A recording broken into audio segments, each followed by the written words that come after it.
We would like to begin by answering some questions that were submitted by a listener.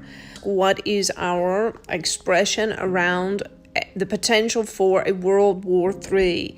Well, first of all things are possible. All things are potentials, including a world war. Now, what we want to say to those who are listening is that it's very important not to give your attention to such a trajectory. It is within the realm of human possibility, and there are times that it is more likely than others. However, the giving of your attention to such thoughts and machinations increases the likelihood of this type of an outcome. And so it is for those who are listening to messages such as ours, who have some level of awareness, who are likely in a process of awakening and evolving towards enlightenment. It is for you to withdraw your attention from such talk, not just the talk of it, but the thoughts of it. The thoughts can produce words, and the words ultimately produce actions.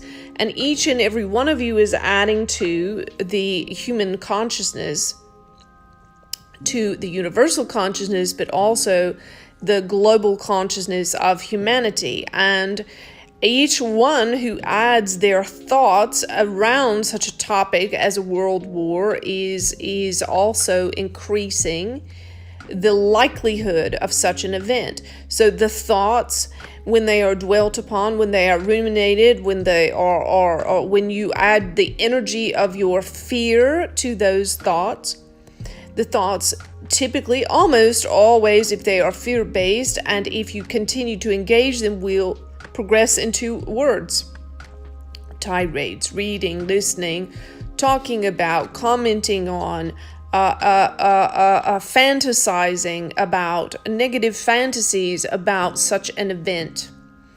And all of this sort of talk creates resistance, and the resistance the fear attracts more of what you don't want. And ultimately, if enough people in the global consciousness of humanity get on board with such thinking, get on the bandwagon, as it is said, then ultimately the thing will transpire, be it good, be it bad, or indifferent.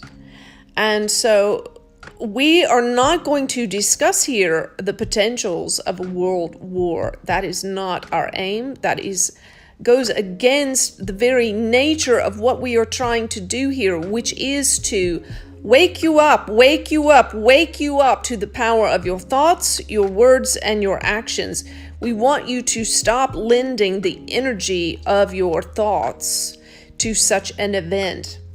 We want you to not only stop adding the energy of your fearful thoughts to it, but most of all, and particularly, your words, because the words are even more powerful than the thoughts alone.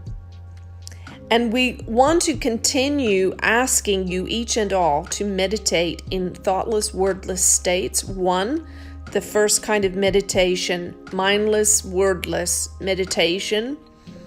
And then the second kind of meditation is equally important and a separate function of meditation, and that is to begin to imagine the future that you want. Imagine the future you want for yourself. Imagine the future you want for the earth.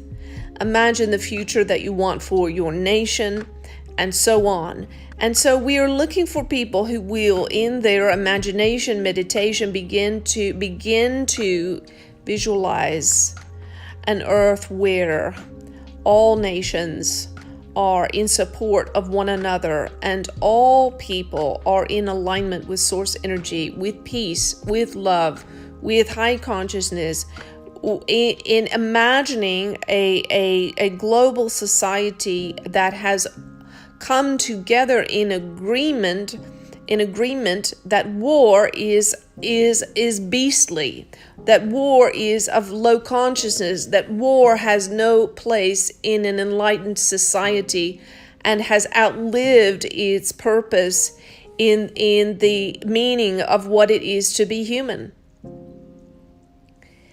And so if you want to avoid the possibility of World War III, this is what we want to say to you.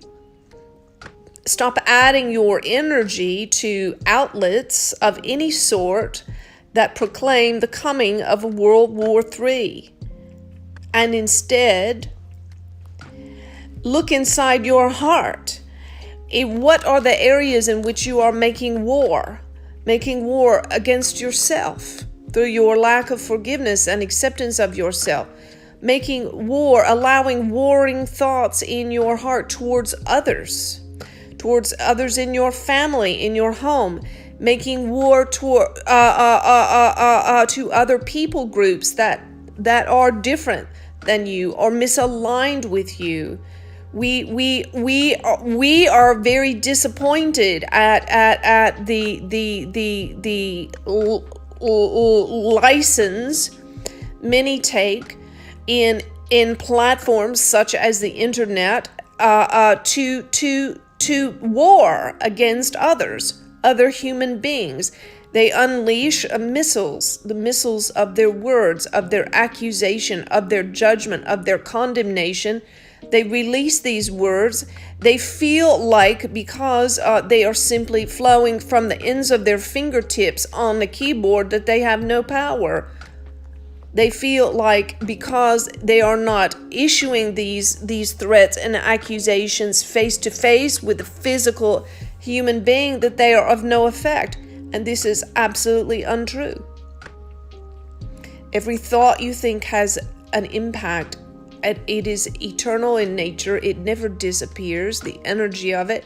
And when you add your words to it, it is exponentially more powerful. This is why we are and have and are reinforcing through this vessel. We say that this YouTube community, which is the Judah family, has been and is supportive, loving, kind, trustworthy, integrous, authentic, and so on. And it shall remain so. This is our dictum. This is our dictate, that this will be a place of safety, love, and acceptance. It is not a place for baseless accusation, condemnation, or criticism.